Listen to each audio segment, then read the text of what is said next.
Imagine a civilization 4,000 years ago.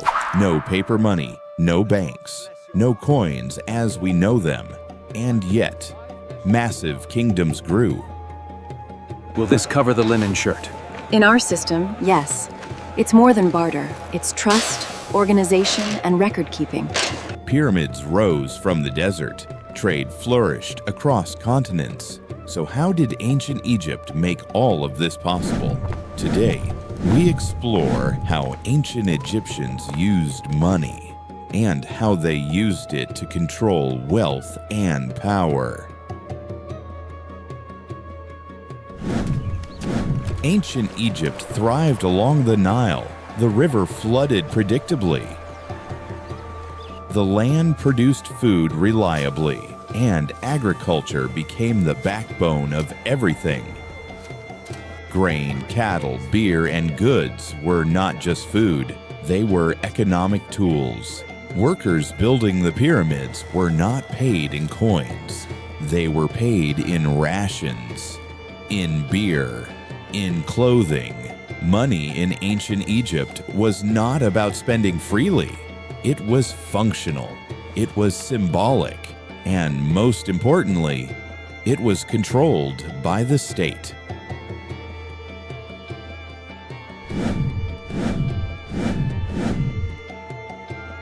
In the earliest days, Egyptians relied on barter.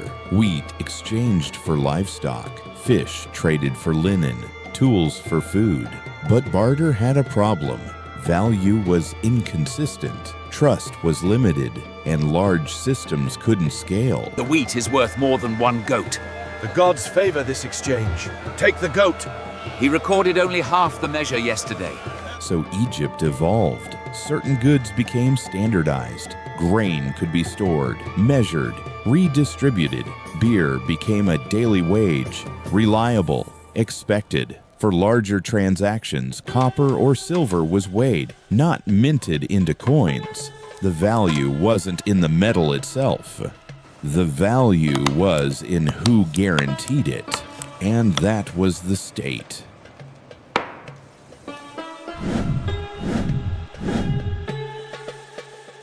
Egypt's economy was centralized. The pharaoh controlled land, granaries, labor.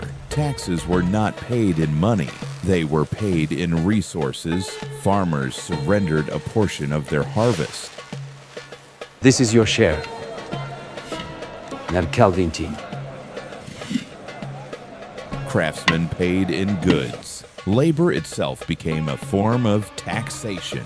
All of it flowed into state-controlled granaries. From there, it was redistributed to workers, to soldiers, to builders, to officials. This system funded pyramids, temples, and armies without a single coin changing hands. Money wasn't personal wealth. Money was organized survival.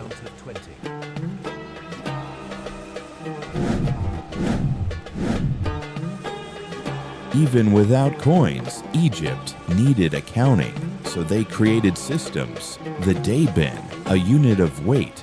We need a new system, something to measure and record value reliably.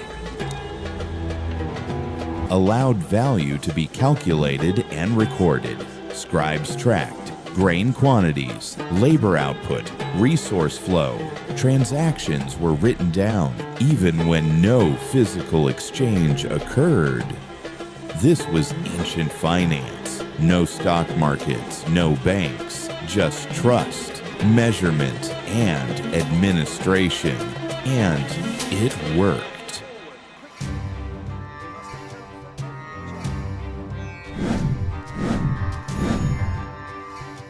Egypt did not exist in isolation.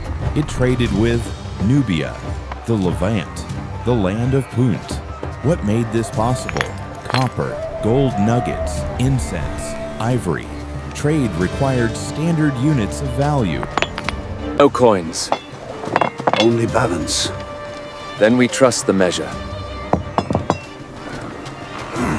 Even without coins, trust mattered, measurement mattered, reputation mattered. This wasn't primitive trade. It was a sophisticated system built on control and consistency.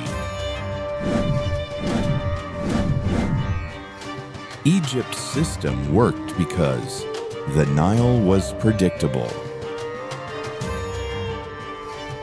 The state controlled storage. People trusted redistribution. Most pyramid workers were not slaves. They were skilled laborers supported by the system. This work needs skill, not chains. And the system feeds us, clothes us, keeps us working. The pyramids were not built by money. They were built by organization. Ancient Egypt teaches us something powerful. Money is not coins. Money is not paper. Money is not even numbers on a screen. Money is a system of trust, of control, of organization. 4,000 years later, our currencies look different, but the logic is exactly the same. Whoever controls resources controls the future. Next civilization, Mesopotamia. Until then, remember, every coin, every grain, every transaction tells a story.